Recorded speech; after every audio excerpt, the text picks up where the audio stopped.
Welcome to another episode of Growth Marketer Podcast. I'm Solomon Timothy. And I am Taylor Rowe.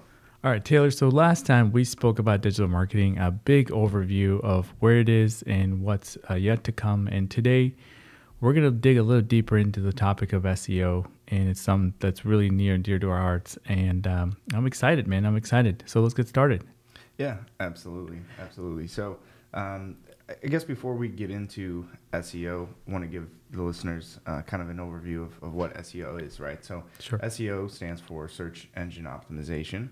And really when people talk about search engine optimization, primarily talking about one search engine in particular, which is Google. And I think when we look at what Google is trying to do and how Google was designed, we want to go all the way back to sort of the inception of Google and how that all got started. So Google actually was founded by obviously Larry Page and Sergey, I never can pronounce that right. Yeah, exactly. Sergey Brin. And so I think they did it as some sort of a project at the university at Stanford when they were seniors there, or some sort of a project, ultimately graduate students.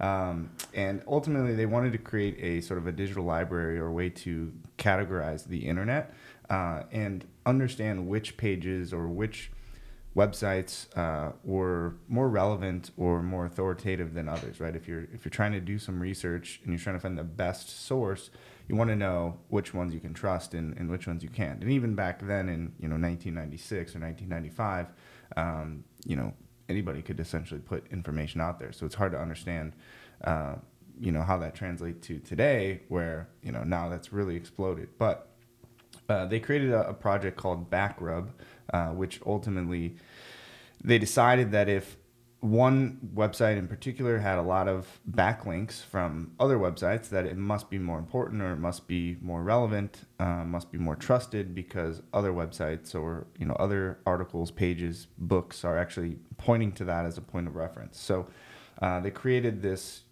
program that would ultimately kind of catalog all of the different websites or properties out there and index them or order them by authority and which ones had more backlinks. And so that was sort of the basis of the search engine, and they applied that with their next project, which ultimately was Google. That's where, if you remember PageRank, how that all came Right. in, and they started having a specific number for each website and how do you quantify exactly the authority of a particular page. So it sort of evolved from then, but those same sort of ideals still hold true today in terms of what website is the best website when you're searching for something. So if you fast forward until 2019, Google's whole mission and Google's whole job is to show the user the most relevant result to whatever they're searching for, and even before they search it, right? I'm sure there's been times where you're on your phone or at your desktop, and you start to type something in, and Google already knows, autofills exactly what you're looking for. You're not the first one thinking about that. Exactly, yeah. And so that is the idea behind Google, is to show the user most relevant result to whatever the intent of your search.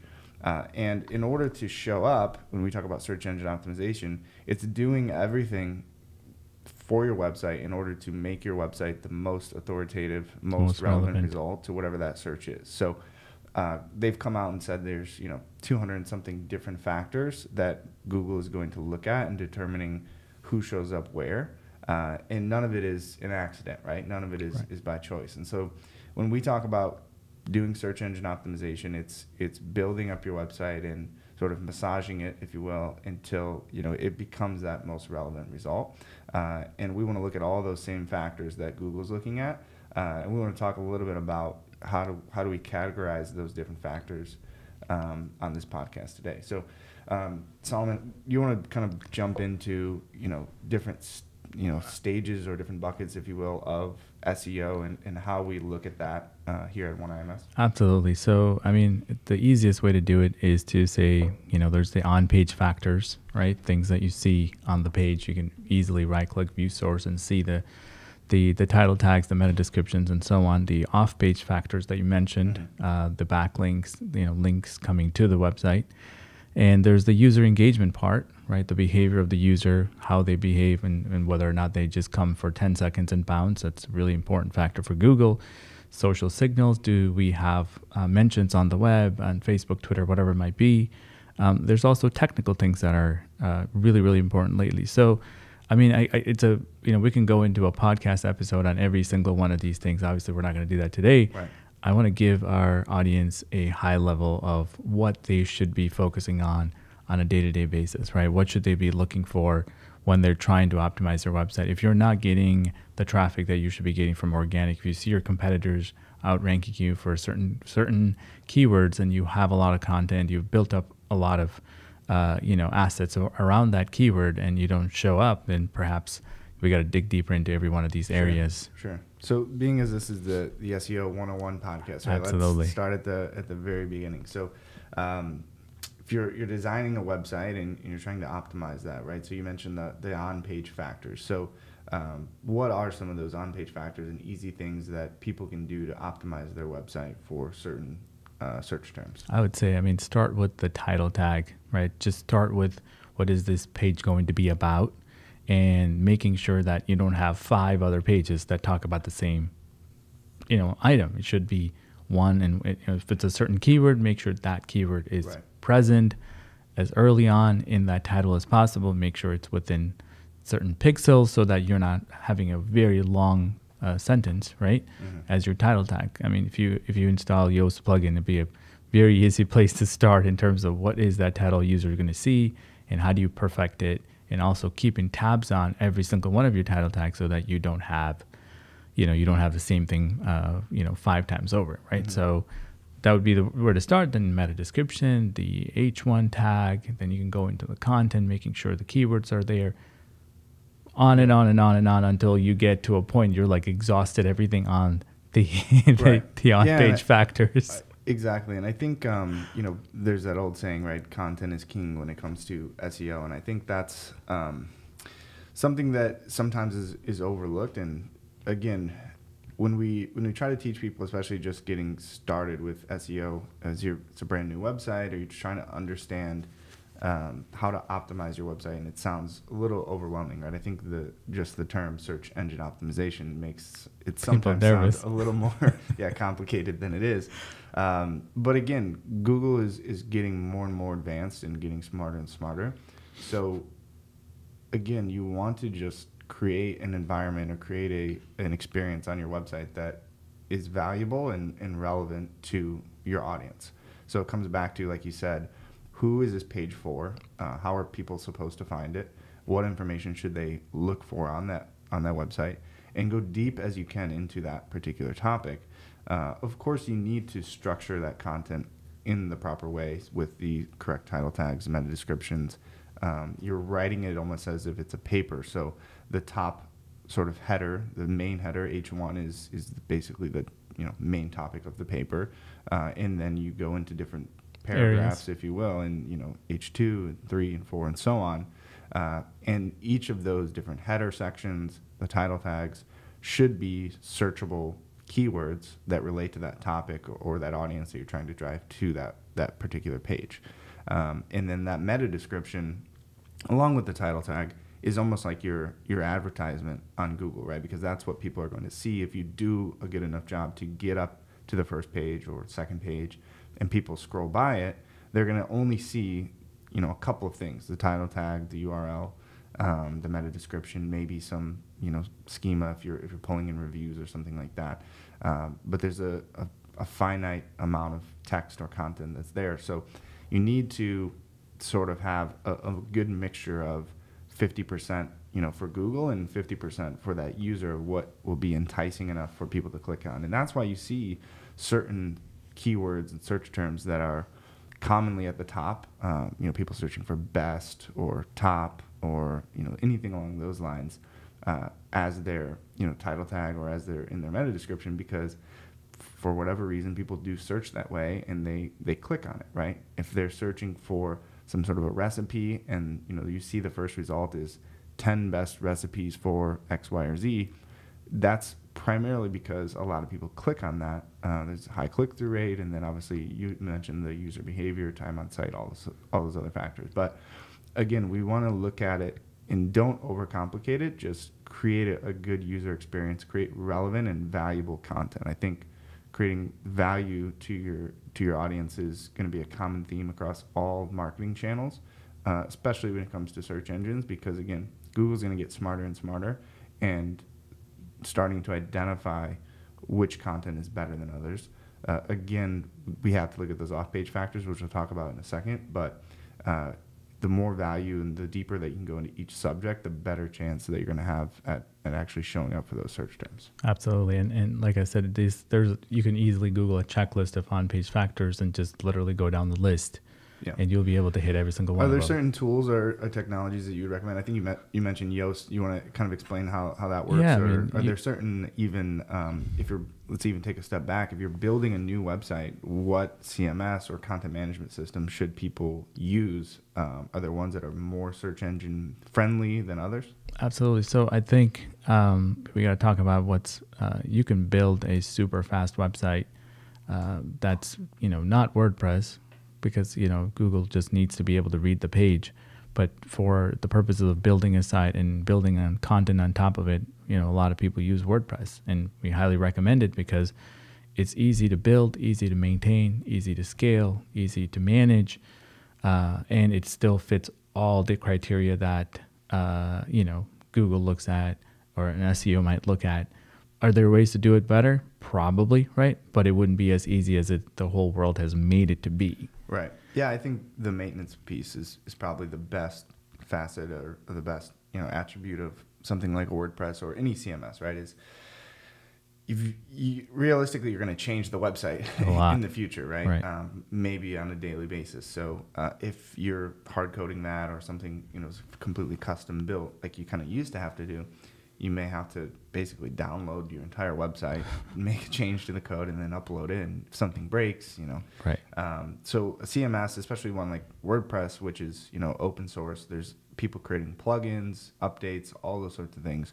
There's a community behind it that are propping this up and supporting it. And like you said, there are specific tools and essentially sections of the website for the most basic user to be able to go in, change the content, add in title tags, meta descriptions. You don't really have to code anything once the website is kind of up and running. So I think that's a good tip. And again, if you're just getting started, tools like Yoast are great to clearly identify what keyword the page is supposed to be about and where to put title tags, meta descriptions.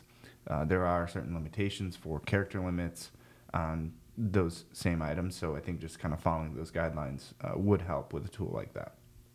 Yeah, I mean, there's endless tools in the SEO world, right? There's everything from keyword research, figuring out, how to scan your website and find issues like Screaming Frog and all those old school tools that still are pretty relevant in the SEO world. So probably an episode on tools would be a great... So let's talk about keyword research. You bring up a good point. I think we kind of skipped that. We jumped right to optimizing for keywords. Right. But again, how do you, as a business owner or as a marketer that's kind of just getting started here, or even someone who's more advanced, I think that's a huge critical factor in terms of being successful.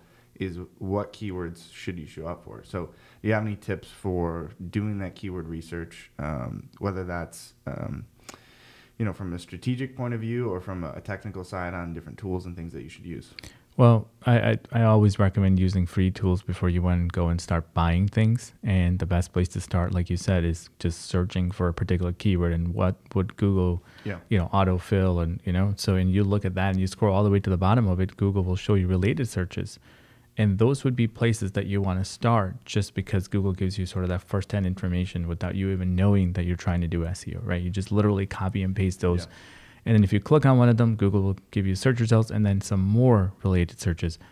And you can continue to do this until you've gotten a pretty good list of keywords that your audience will be looking for. If you want to know keyword search volume, you can head over to Keyword Planner and plug in those same keywords, and Google will give you some ranges of here's how much traffic that you can expect when you put this particular keyworded, right? So Right. long story short, if you can do that much, you're way ahead than just sort of going in, and just trying to pretend this is the keyword that you want to do. Of course, like I said, you could use the tools. A lot of this stuff is coming right from Google, right? They're just scraping it up and packaging it and selling it. Yeah, Unless you're an expert, you don't have to go $100 a month. Majority of the tools revolving around keyword research, aside from the ranking, right? If you're talking about search volume, even just anything related to Long tail keywords, long tail, short tail keywords, all that kind of stuff. 90% of it has to be coming from Google. I mean, they're the only one that has that data in terms of how many. There's no other way anybody could tell you how often someone's searching for a particular keyword, right? It's all coming from various Google products, and like you said, it's just repackaged.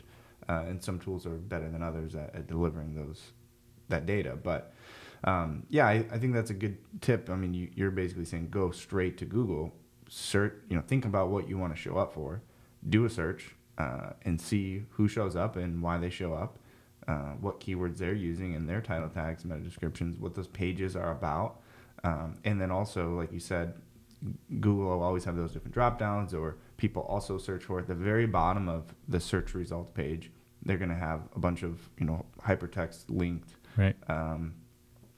keywords that are other relevant searches. And I think just kind of following that rabbit hole, there's no way you couldn't come up with 50, 100 different iterations of that search. So I tell people, it's right in front of us. You can look at it, right? And you can also see how many results are found on that particular keyword, which will tell you competition. There's a lot of results. And crap, this is 58 million pages. That's probably a big one. If there's 3 million, it's most likely is the long tail keyword that you can get away with, right? And this is without using any tools or even knowing what tools there are. Sure. So let's talk about that, because we've mentioned long tail, short tail.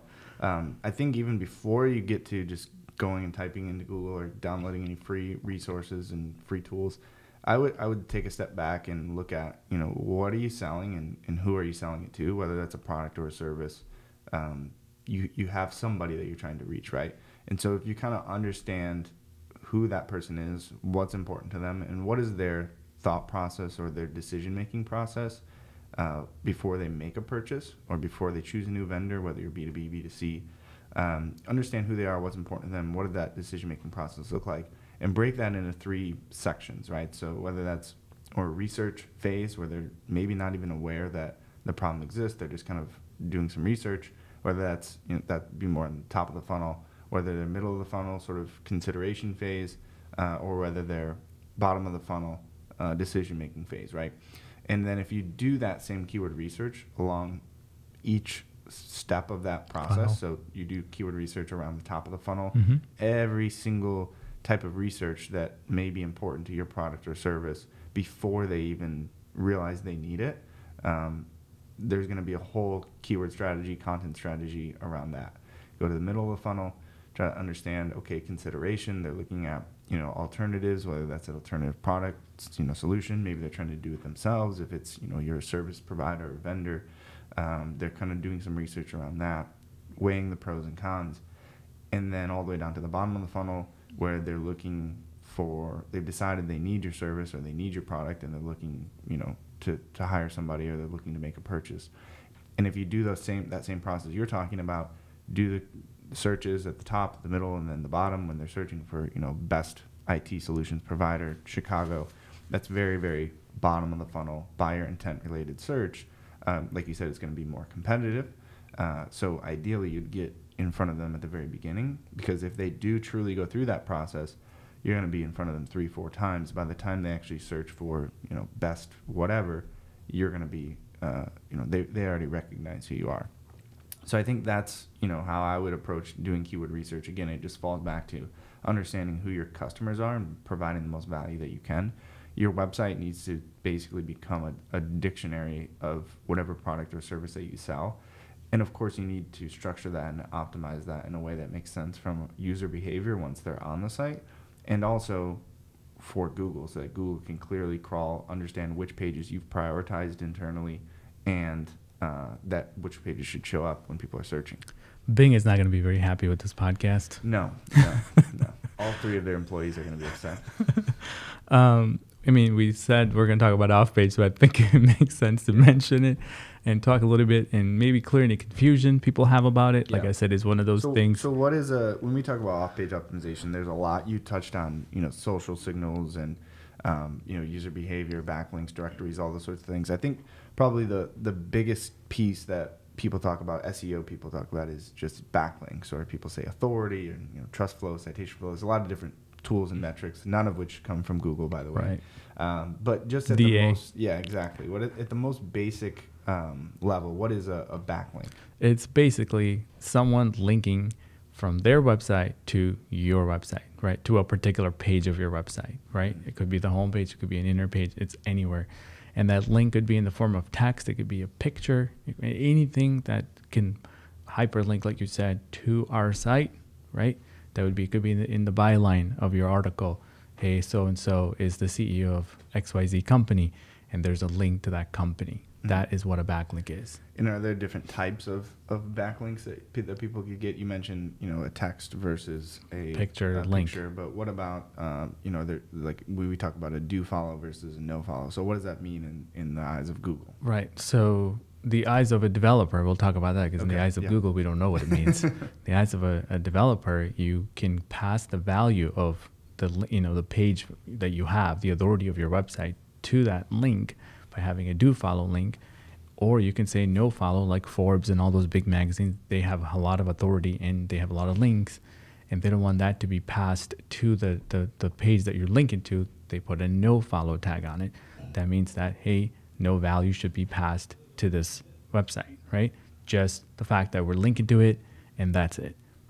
So again, there's a lot of argument about the user. The user still doesn't have any right? idea. They go, right? But the no, authority, again, kind of a made up term, but no link juice is passed from one site to the other with a no follow link. So, do you think that from an SEO perspective, like you said, we don't know 100% what Google wants? They've given us sort of the ingredients, but not the exact measurements for the recipe. Yeah, exactly. So we know that they do differentiate no follow versus do follow, and we kind of believe that you want a good combination of both, because again, it looks natural. It's natural, exactly, and that's what Google wants, is the real results. And so anything that looks forced or fake, or you had 0 links yesterday, 0 backlinks yesterday, and you had 10,000 do follow backlinks with the exact same anchor text today, all from 10,000 different websites, right? It just that doesn't happen in the natural world, right? So I think just doing it naturally is a big piece of importance. And I wouldn't be frustrated or upset if you have an opportunity to get a link and it's a no follow link. Right. It's still an opportunity for your brand to get mentioned. If it's a high traffic website, you mentioned Forbes, you never turn down an opportunity to get written on Forbes because it's a no follow link and it doesn't necessarily have the same SEO impact of a do follow link, right? You're capturing and piggybacking on someone else's audience. You can get people to click on that and go to your website. Google does see all of that, right? All websites essentially have Google Analytics code on them. They're tracking user behavior. So I do think that would still be a factor and impact, that they can tell that this website or this person knows what they're talking about, because there's a lot of people clicking from this website and going to their website, even though it's not a traditional do follow link. So where else can people get backlinks? What are some easy ways? Do they cost money? Are they free? How does somebody go about getting more authority to their website?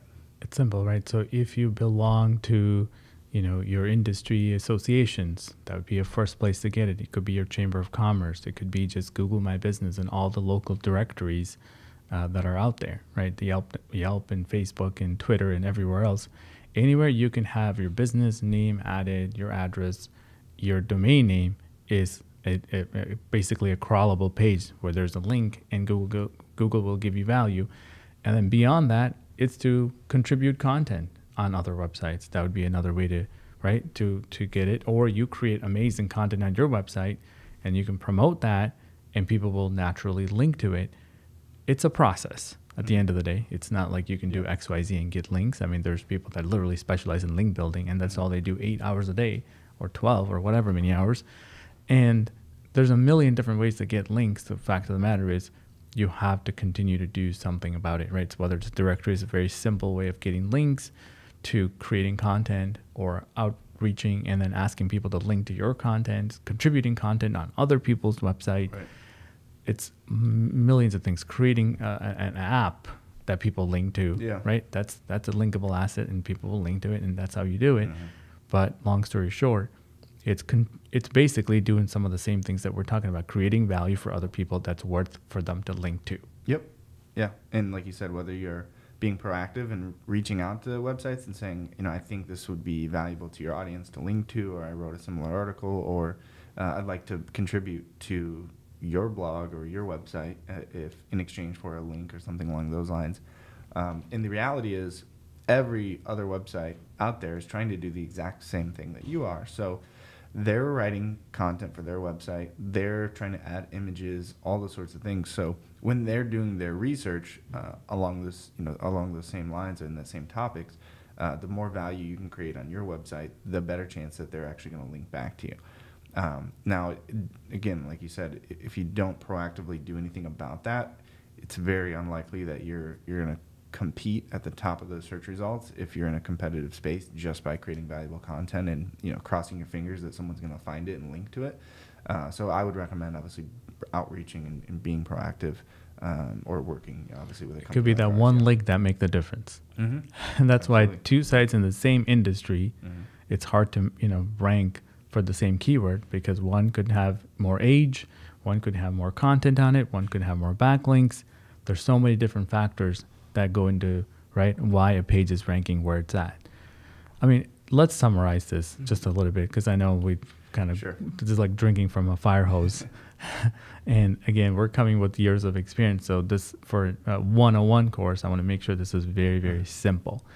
How do we summarize what you should be doing? I like how you said let's summarize it and then have me summarize it. I think the main theme that we're talking about here is create value for your audience, for your users. Clearly define to yourself and map out who your content or your product service is for, how they're supposed to find it, and have a strategy behind that. And then when you create the content, optimize that on the website that is very user-friendly. Make sure you have a very clean, fast-loading website. People can find content within a couple of clicks. And that you're going deep into those subjects, and then doing all those very basic on-page optimization items, title tags, meta descriptions, all of that. And then from the off-page factor, make sure that we're going out there and getting links back to the website. Like you said, at the very least, claim all of your local directory listings, industry-specific directories.